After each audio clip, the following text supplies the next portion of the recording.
والإسلام ديني ومحمدا رسول الله.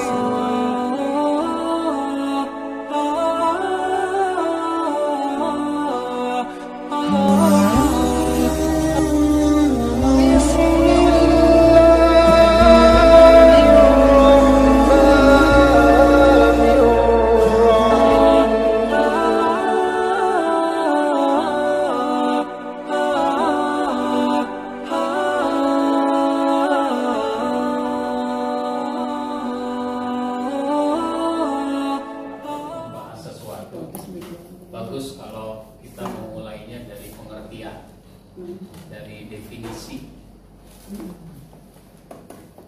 Jamaah sekalian yang saya hormati, kita ini sering mendengar kata sabar, bahkan sudah jadi bahasa kita. Meskipun itu ada dalam Quran dari bahasa Arab, tapi dia sudah jadi bahasa kita. Sabar. Terus apa itu sabar? Lontarkan pertanyaan, apa itu sabar? Sabar itu artinya menahan atau mengekang. Orang sabar berarti orang yang menahan, mengekang dirinya dari bersikap, berucap, bertindak yang tidak dibenarkan oleh Allah.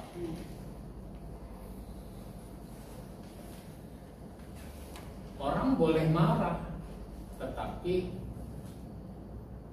jangan sampai kemarahan itu melanggar ketentuan Allah. Misalnya ada orang mengatakan sabar itu ada batasnya. Ya sebenarnya sabar itu nggak ada batasnya. Makanya di surat Ali Imran ayat 200 itu disebutkan ya ayyuhalladzina amanu sabiru wasabir. Hai orang beriman, sabarlah kamu, kuatkan kesabaran. Tambah lagi sabarnya, diperkuat lagi sabarnya.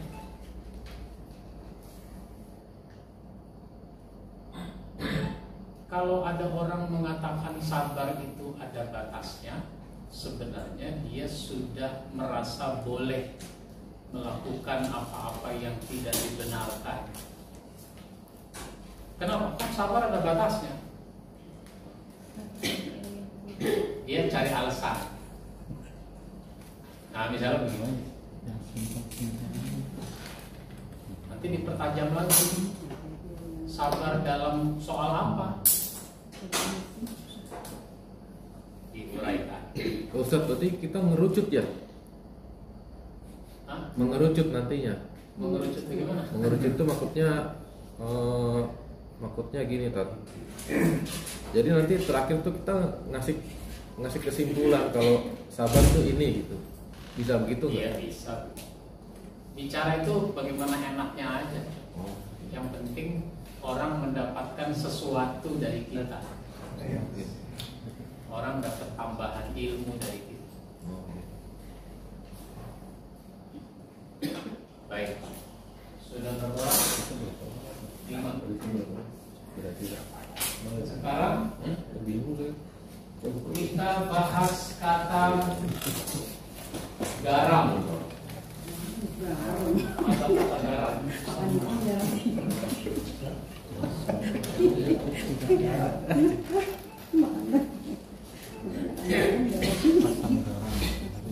Yang ceramah. Oh iya tahu. Yang ceramah soal garam adalah Suparman. Memang sih.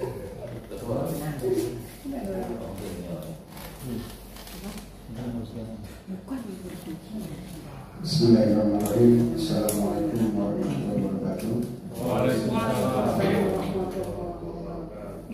Dengan syukur dan alhamdulillah SWT, salawat dan salam semoga kita limpahkan kepada junjungan kita Nabi Muhammad SAW. Berikut akan saya sampaikan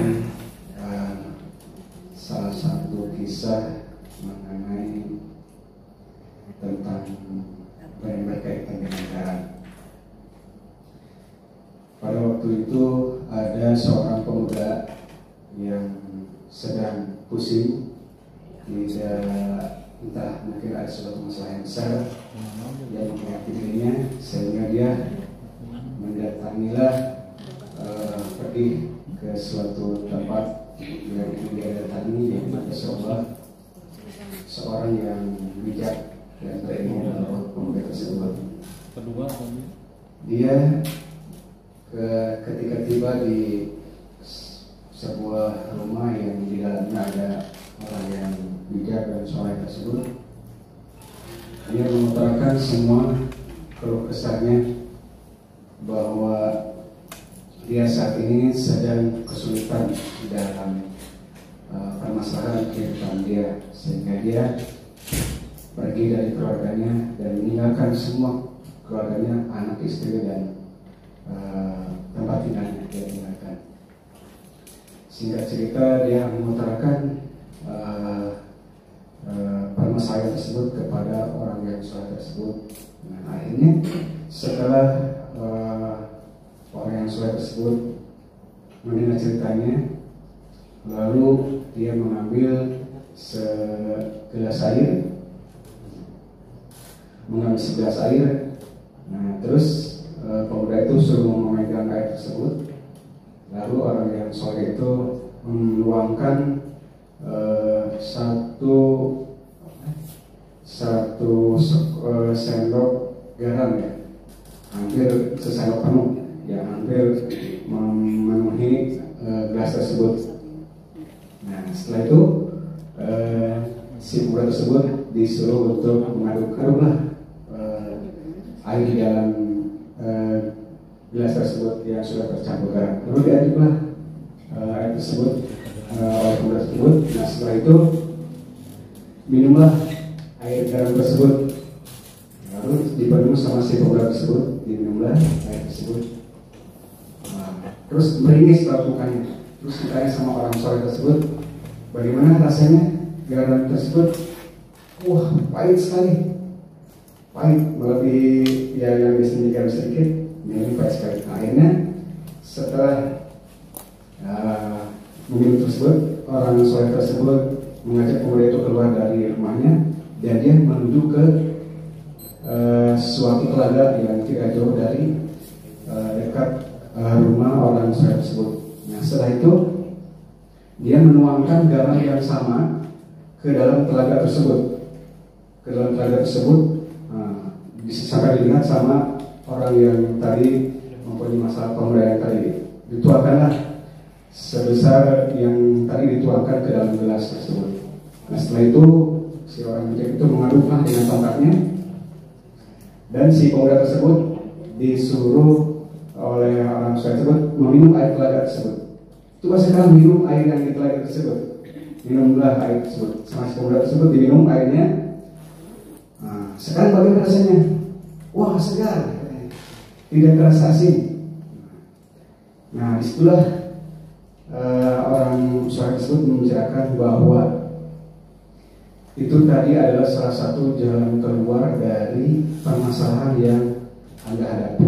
Jadi sebesar apapun masalah Anda, ketika penampungnya kecil akan terasa pahit. Tetapi ketika masalah tersebut ditampung dengan wadah yang besar, itu tidak akan terasa. Jadi apa wadah itu? Wadah itu adalah hati kita. Hati kita. Nah, ketika hati kita kecil menghadapi masalah yang besar akan terasa pahit. Tetapi ketika hati kita lapang, masalah tersebut tidak akan terasa. Itulah salah satu permasalahan yang banyak saudara-saudara kita hadapi ketika menghadapi suatu permasalahan. Mereka akan seolah-olah hanya dia yang mengalami dan tidak ada jalan keluar seperti itu. Tetapi ketika hatinya sudah dilapangkan, dia akan merasa bahwa ini pasti kalau ada jalan keluarnya.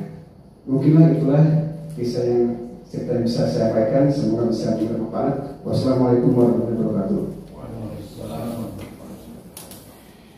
Kalau kita bicara itu perlu variasi kata. Jangan kata yang sama terlalu banyak diulang.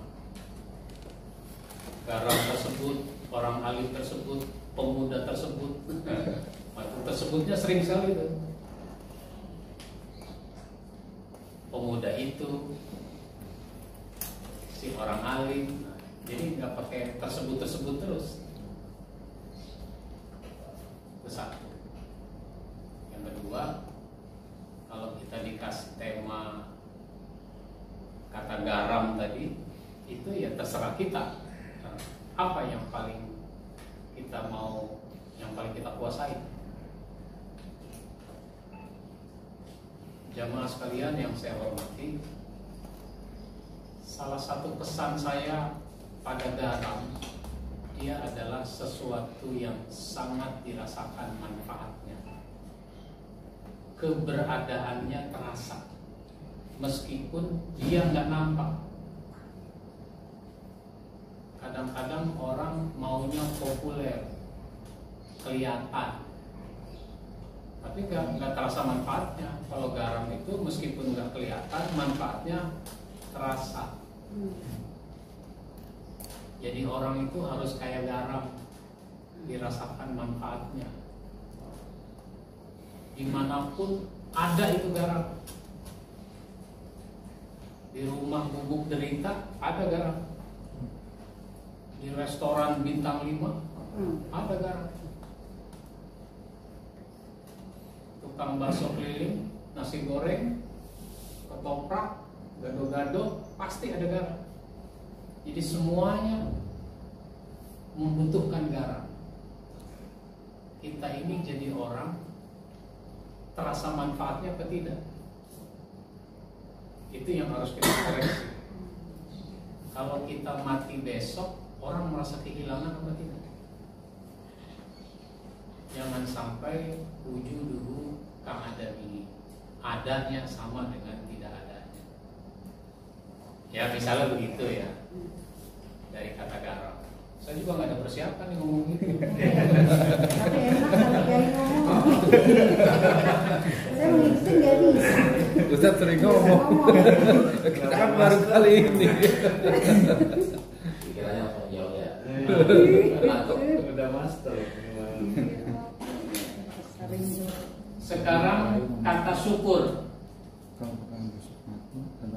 Kata syukur ini akan dibahas oleh Imam Taufik. Ya. Bismillahirrahmanirrahim. Assalamualaikum warahmatullahi wabarakatuh. Alhamdulillah, wassalatu wassalamu ala Rasulillah Muhammad bin Abdillah, la haula wala quwwata illa billah. Ustaz Fatihani dan teman-teman semuanya, saya awali latihan ini dengan mengutip ayat dan dalam Al-Quran, kurang lebih, mohon dikoreksi. Askurni askurkum washkuruli wala takfurun. Teman-teman sekalian, itu penggalan ayat yang kami bacakan, mudah-mudahan memberikan inspirasi buat kita semuanya. Selalu ajarkan untuk maaf dan syukur, dan jangan kufur. Antara syukur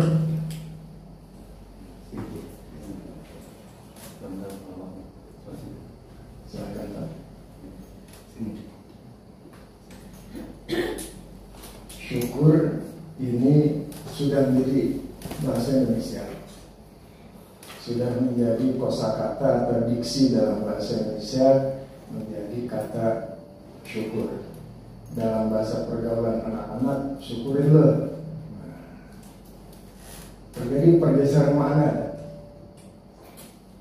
antara syukur dengan syukurin lo. Sangat jauh sekali.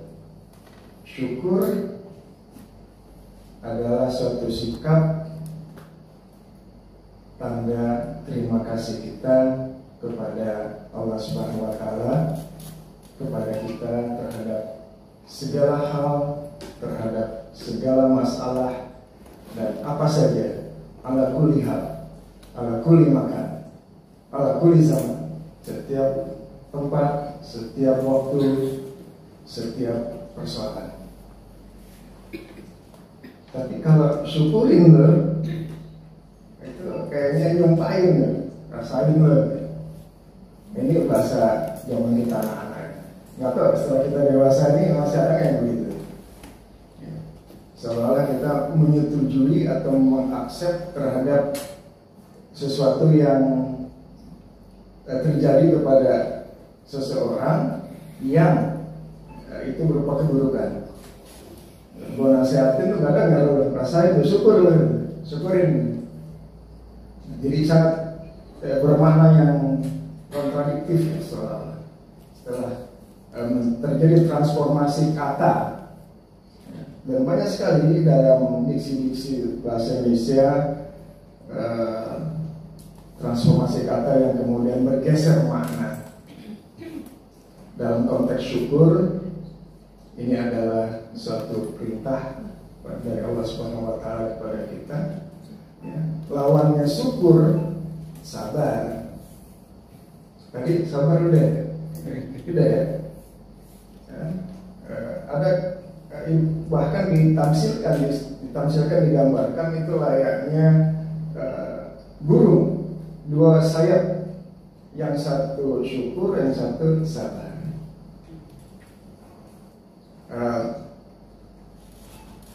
Khusus tentang syukur ini jadi wirid kita nih ya. Kalau wirid pagi itu subuh ya, para ustadz, para imam salat ya, ketika selesai alhamdulillah begitu, alhamdulillah kulli halin wa nikmatin, dan seterusnya. Nah, syukur terhadap apa yang telah yang telah kita terima itu merupakan suatu password untuk bisa menerima nikmat-nikmat yang lain. Pilihannya tidak ada pilihan lain kecuali kalau kita mau sesuatu yang lebih, ya nikmati, jalani, syukur. Bahasa teks terminologi aslinya syukur. Tapi sesungguhnya kalau kita terjemahin dalam bahasa hari-hari, ya jalanin, nikmatin, lakonin, ya apa adanya. Mudah-mudahan dengan kondisi itu akan terbuka pintu-pintu yang lainnya, pintu kebaikan, pintu rezeki, pintu keselamatan, pintu ilmu, dan seterusnya. Wallahu a'lam. Demikian, billahi taufiq wal hidayah. Assalamualaikum warahmatullahi wabarakatuh. Waalaikumsalam. Lawan syukur adalah kufur. Kufur bukan sabar. Kufur.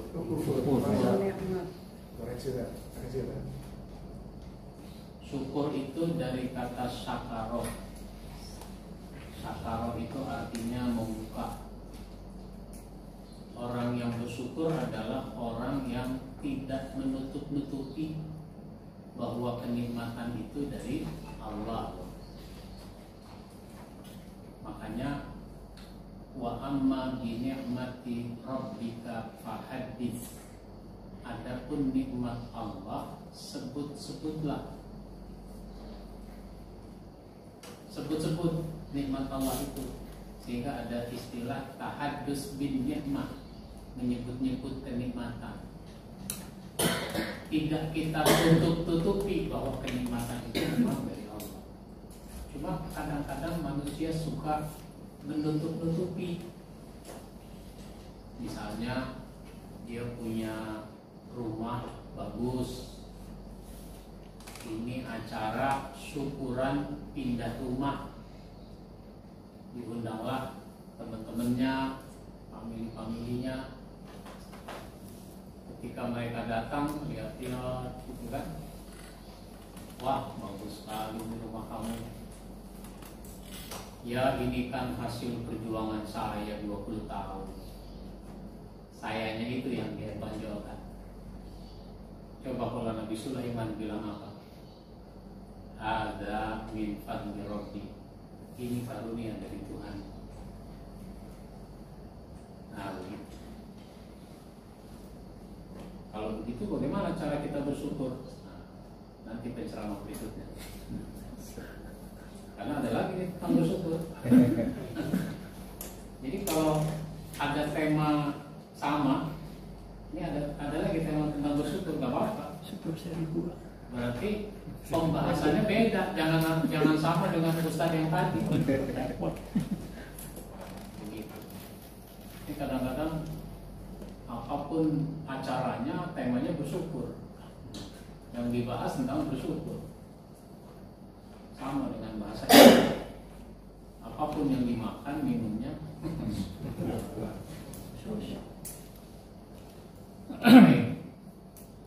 Sekarang kalau begitu bersyukur lagi.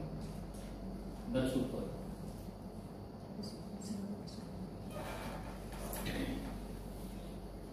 Siapa yang ceramah tentang bersyukur? Yaitu Zulfatul Khafifah.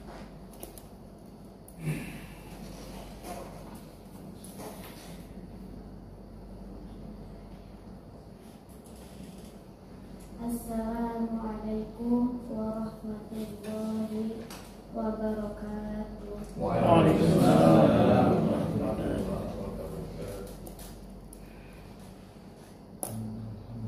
Jadi bersyukur di sini atas menerima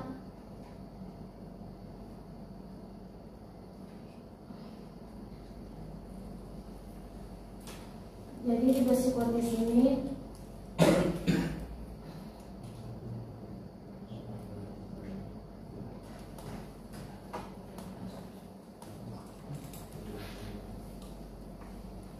jadi kalau kita kalau kita dapat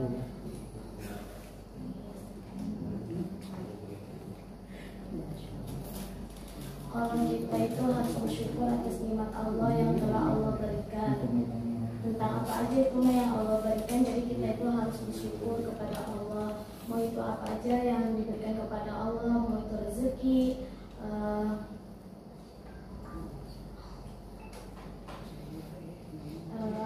terus juga kalau kita dikasih sama Allah tentang ilmu, kita harus bersyukur kepada Allah.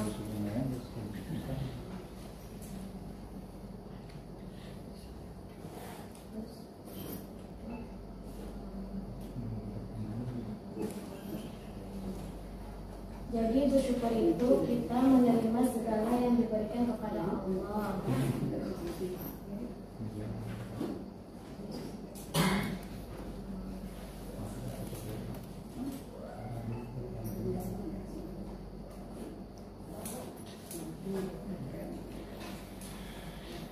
Jadi kita juga harus bersyukur dapat karunia dari Allah SWT, apa yang Allah telah berikan kepada kita. Itu sampai sini aja. Dari dulu bos. Ya.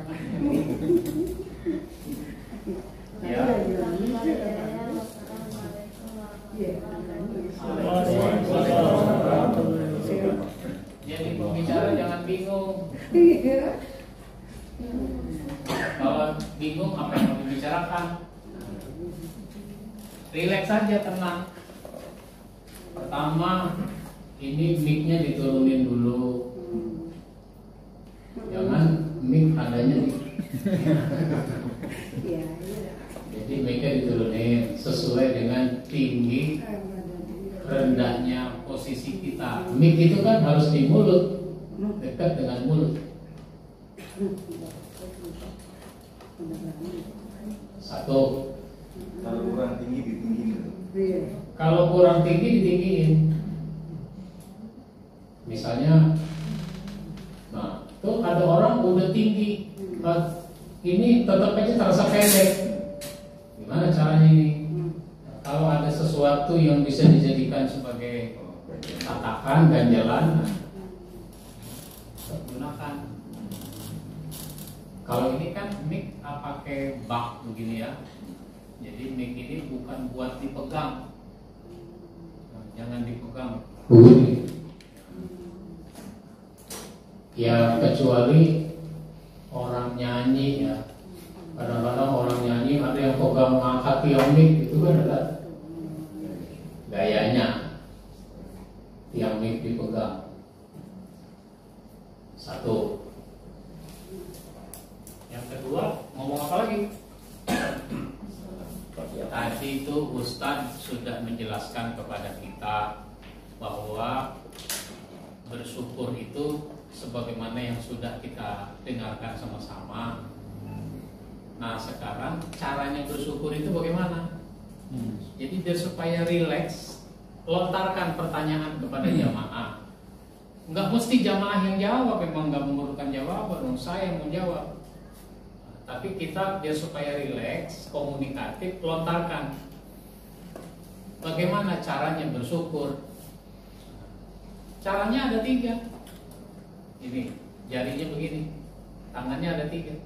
Tangannya ada 3. Caranya ada 3. Bersyukur itu caranya ada 3. Nah, yang pertama, bersyukurnya dengan hati. Akui kenikmatan memang dari Allah.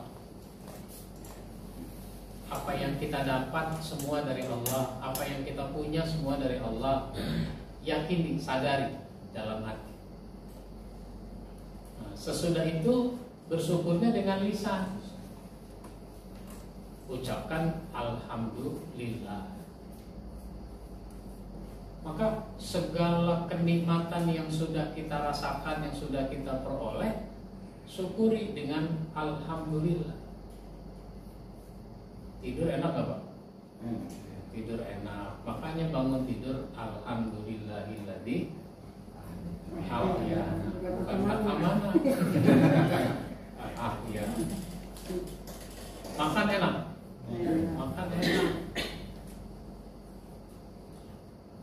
Meskipun makan nasi sama garam enak. Orang dulu makan nasi sama garam enak. Sehingga habis makan tetap baca alhamdulillahilladzi. Itu namanya bersyukur dengan lisan, ucapkan alhamdulillah. Yang ketiga, bersyukurnya dengan amal. Karena kita udah makan, kita sudah punya energi baru, tenaga baru. Maka tenaga baru kita gunakan untuk melakukan kebaikan. Itu namanya bersyukur dengan amal. Kalau tenaga baru dia gunakan untuk kejahatan, untuk keburukan, itu namanya orang tidak bersyukur. Meskipun tadi ngucapin alhamdulillah. Masa begitu doang susah ngomong? Ya Ustaz nggak bisa, makanya jadi Ustaz.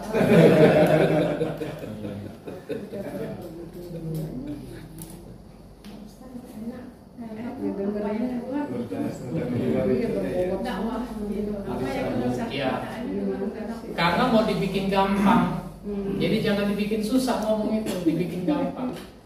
Tad, mau dibikin susah, mau dibikin gampang susah kan? Nggak bisa.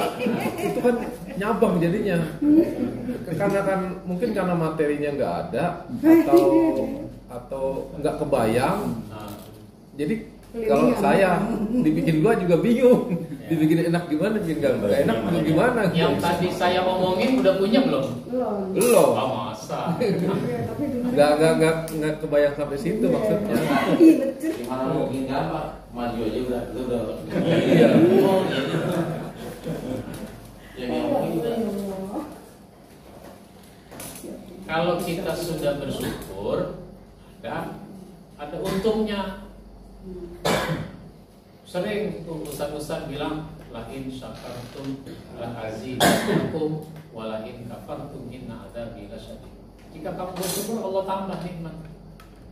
Jadi kalau kita bersyukur, nikmat itu ditambah. Ditambah itu bisa jumlahnya. Dari 1 bertambah jadi 2, 2 bertambah jadi 4, 4 bertambah jadi 8, bisa bertambah jumlahnya. Tapi kalau belum bertambah jumlahnya, orang bersyukur itu akan mendapatkan bertambah rasanya. bertambah rasanya.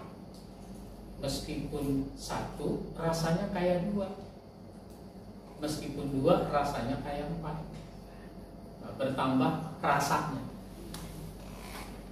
Bapak punya istri berapa, Pak? Satu. Kalau Bapak bersyukur, rasanya kayak dua.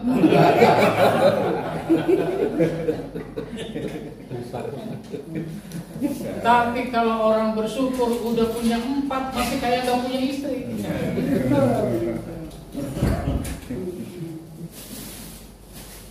Nah, bersyukur itu bertambah, bisa jumlahnya, bisa rasanya.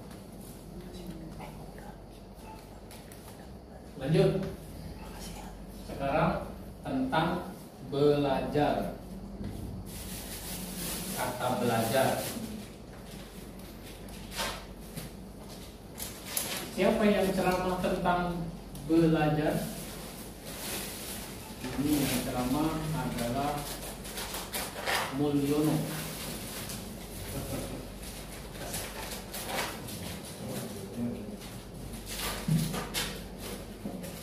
Assalamualaikum warahmatullahi wabarakatuh. Waalaikumsalam warahmatullahi wabarakatuh. Assalatu wassalamu ala asrofil anbiya'i wal mursalin wa ala alihi wa sahbihi ajma'in, amma ba'du. Pertama-tama marilah kita panjatkan puji dan syukur kita kehadirat Allah Subhanahu wa taala yang telah senantiasa melimpahkan rahmat, taufik serta hidayahnya kepada kita sekalian, sehingga pada kesempatan kali ini kita bisa bersilaturahmi untuk menuntut ilmu dari yang kita nggak tahu, jadi harapan kita bisa menjadi tahu. Banyak kita untuk menuntut ilmu, baik dari sekolah, dari madrasah, pondok pesantren, ataupun dari belajar otodidak atau belajar dengan pengalaman. Banyak yang perlu kita garis bawahi. Sewaktu kita masih kecil, kita disuruh untuk belajar menuntut ilmu. Sebenarnya apa sih belajar itu? Belajar harapannya orang tua dari yang nggak tahu bisa menjadi tahu, dari yang nggak bisa diharapkan bisa menjadi bisa. Yang tadinya kita sehari-harinya berbuat nggak baik, diharapkan bisa menjadi baik. Banyak hal yang bisa kita pelajari dari teman, dari guru, dari ustadz, ataupun dari kita membaca buku atau belajar membaca, ya. Maka dari itu kita perlu wawasan yang banyak untuk bisa terjun di masyarakat. Kita belajar tidak cukup dengan pelajaran di sekolah. Karena di sekolah itu banyak orang setelah lulus dari sekolah, setelah lulus dari pondok pesantren, setelah lulus dari universitas, apakah semuanya itu dipakai di masyarakat? Belum tentu. Kenapa? Saya sendiri yang pernah belajar waktu di sekolah, setelah bekerja, apa sih yang dipakai? Apa sih yang kita gunakan? Ternyata nggak banyak juga yang kita pakai. Tapi itu perlu. Karena apa?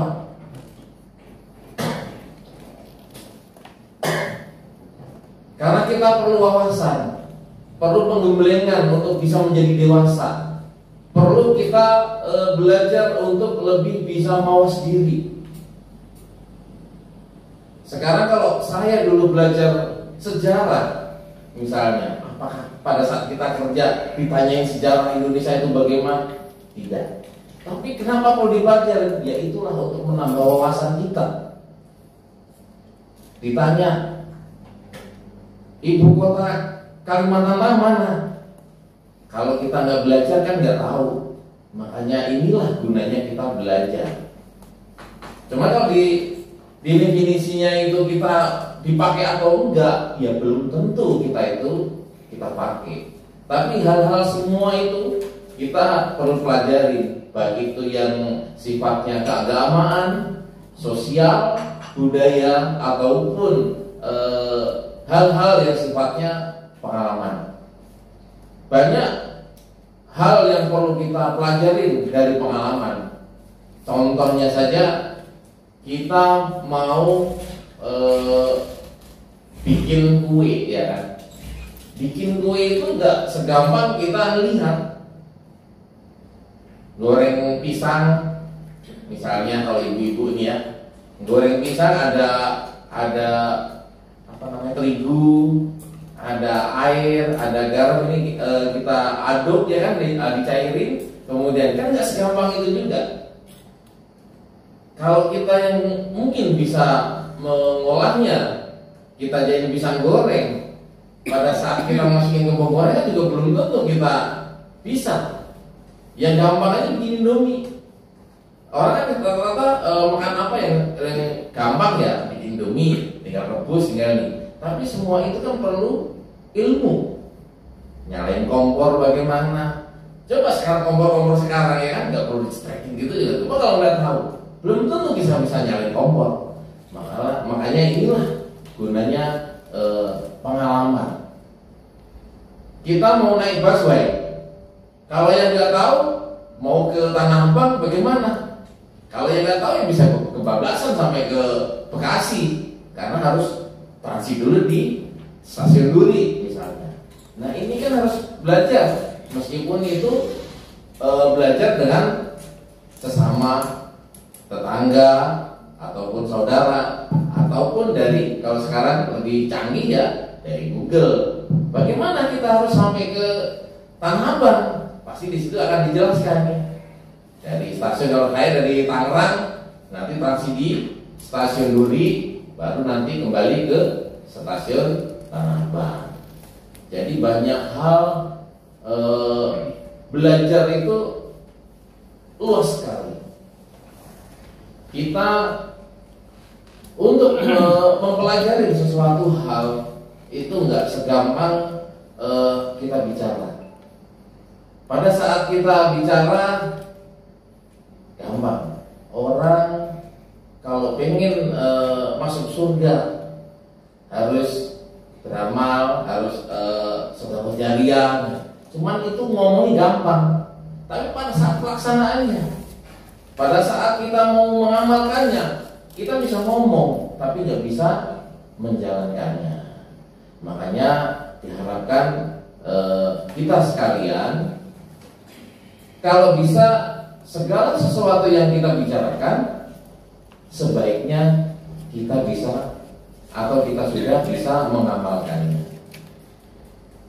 Jujur, kalau saya untuk wawasan agama, memang mohon maaf, belum, masih mungkin kalau orang bilang masih seujung kuku.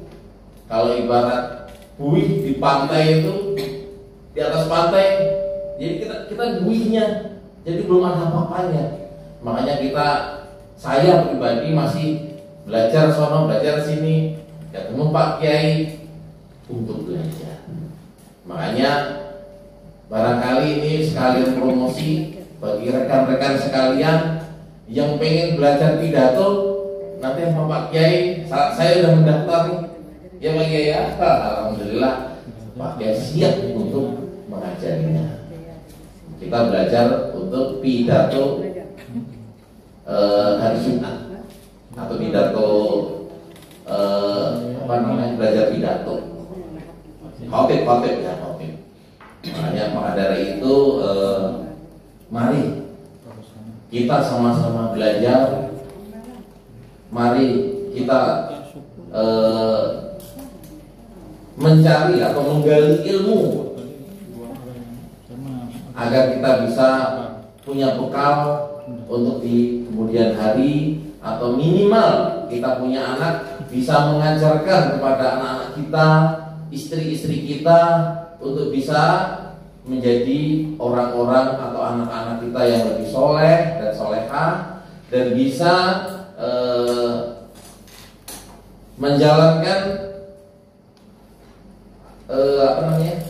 menjalankan tugasnya seperti istri bisa berbakti kepada suami, bisa tahu apa pekerjaan istri kepada suaminya, dan bisa mendidik anak-anaknya dengan tulus dan ikhlas. Karena segala sesuatu tanpa didasari keikhlasan dan kesabaran itu bukan apa-apa. Karena kita kalau bisa segala sesuatu kita dasarkan dengan keikhlasan, yang kita harapkan adalah ridho ilahi. Dari saya cukupkan sampai di sini. Wabillahi taufiq wal hidayah. Wassalamualaikum warahmatullahi wabarakatuh. Yang berikutnya tentang semangat.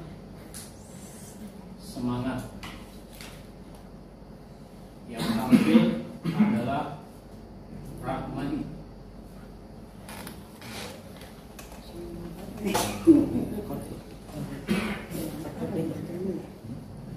Ibu belum tulis, Ibu ya.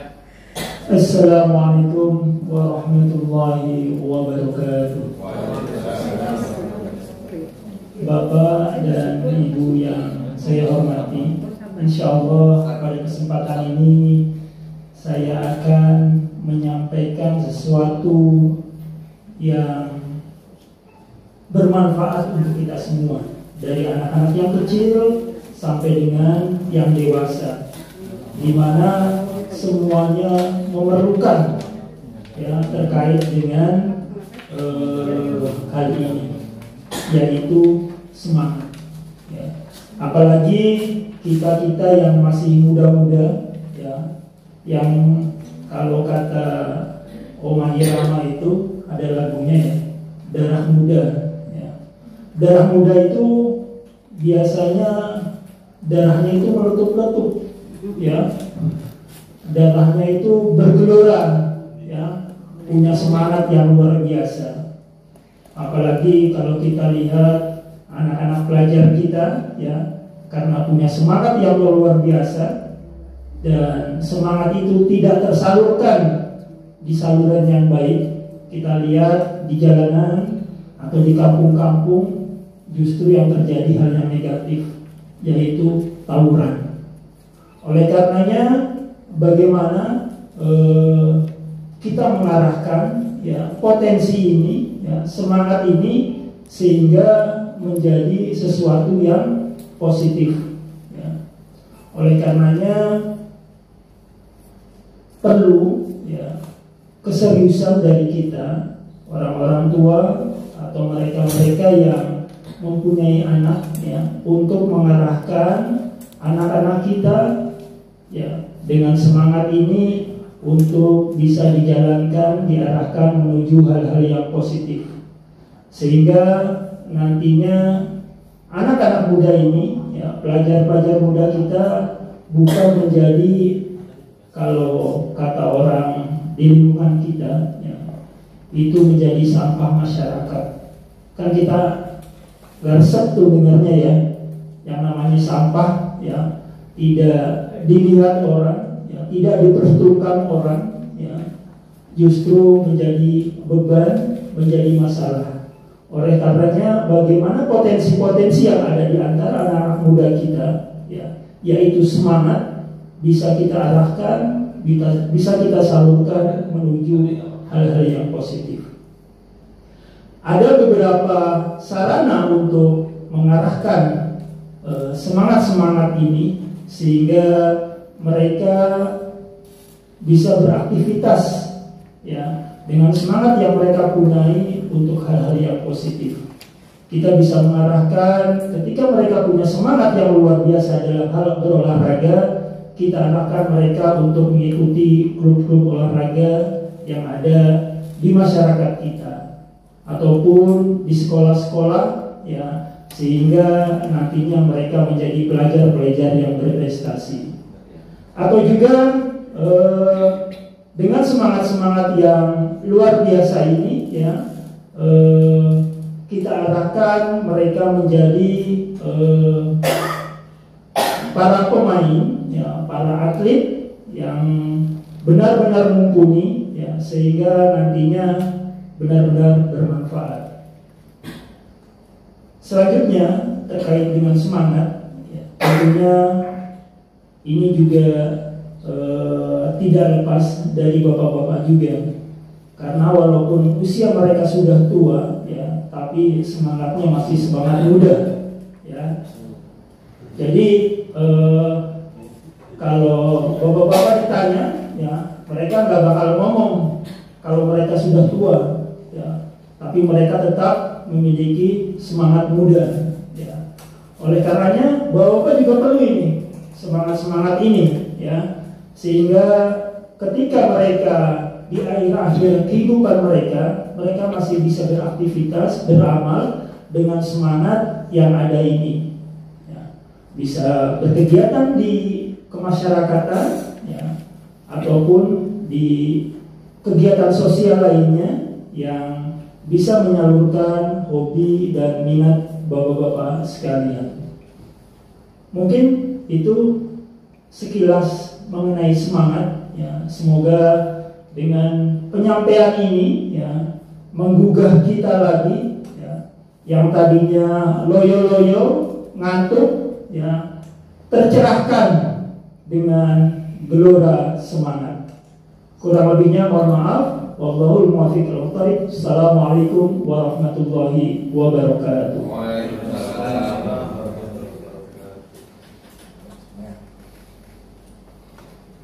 Kalau ceramah jangan suka diakhiri dengan kata mungkin. Mungkin inilah yang saya sampaikan. Udah selesai kalau mungkin. Hindari kata mungkin. Di awal saja jangan, apalagi di akhir.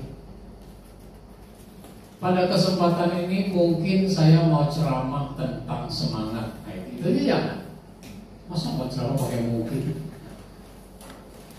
Karenanya apabila mungkin nanti, mungkin lagi. Baik. Dari mana datangnya semangat? Itu mesti dikemukakan tuh. Dari mana datangnya semangat? Apakah semangat itu cuma punya anak muda? Apakah semangat itu punya anak-anak remaja? Ternyata tidak. Yang tua-tua juga semangat. Dulu di zaman Nabi, cerita ada seorang sahabat namanya Amr bin Jamuh. Amr bin Jamuh itu umurnya 70 tahun. Yang punya 70 tahun tentu saja sudah punya anak yang sudah dewasa. Amr bin Jamuh ini bukan cuma udah tua, tapi juga dia kakinya sudah pincang dengan sebab peperangan yang pernah diikuti. Satu ketika akan terjadi peperangan, maka dia daftar ikut serta dalam perang. Di situ ada anaknya. Ya Rasul, ini bapak saya. Jangan diterima ya Rasul. Kamu ini apa-apa? Bapak udah tua, cukuplah kami saja yang muda-muda yang berperang. Kalian mau perang mau tidak itu urusan kalian. Saya ikut perang ya Rasul. Pak, jangan. Bapak bukan cuma tua, tapi kaki bapak kan udah pincang. Justru dengan kakiku yang pincang ini, aku ingin mendapatkan surga. Semangat gak tuh? Amr bin Jamuh. Semangat. Yang muda, kalau nggak punya semangat dengan sebab nggak ada niatnya, nggak mau juga. Baik. Tadi belajar. Jadi ceramah tentang belajar itu kita susun dengan enak, dengan rapi. Belajar itu bisa kepada guru secara langsung. sehingga kita harus hadir di majelis ilmu. Sekarang meskipun teknologi udah canggih, orang bisa belajar lewat media, hadir duduk di depan guru tetap penting. Belajar bisa kita lakukan dengan membaca. Makin banyak buku yang kita baca, makin banyak ilmu yang kita dapat.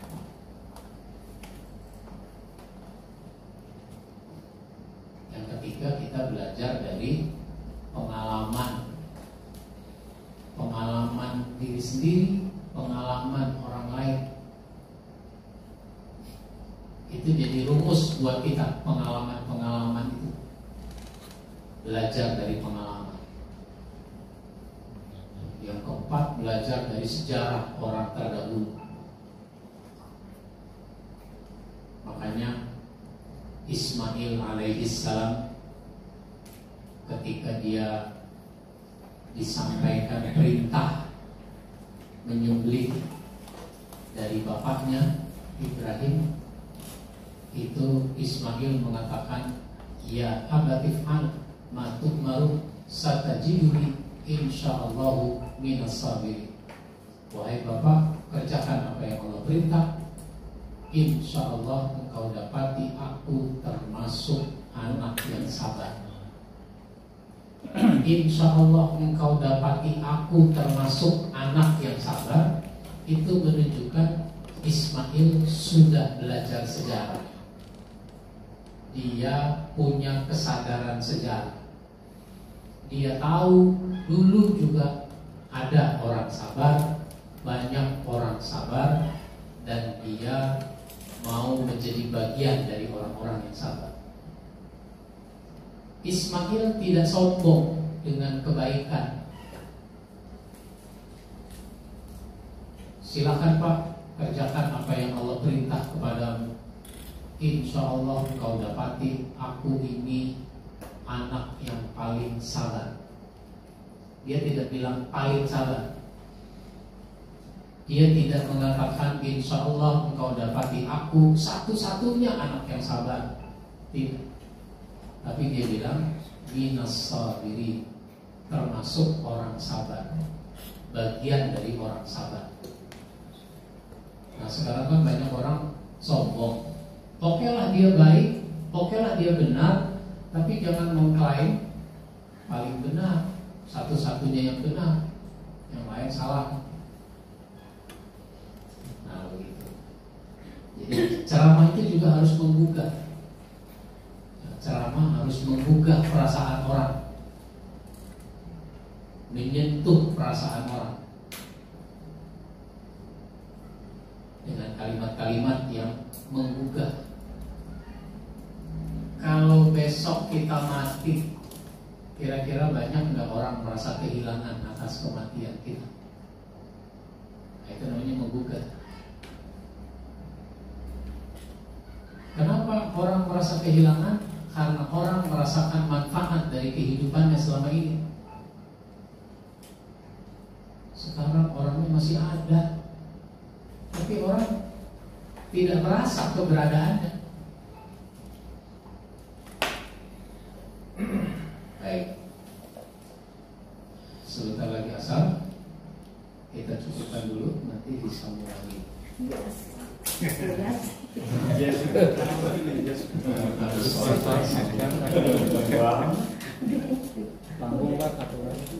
Baik, kita skors dengan baca hamdalah. Alhamdulillah.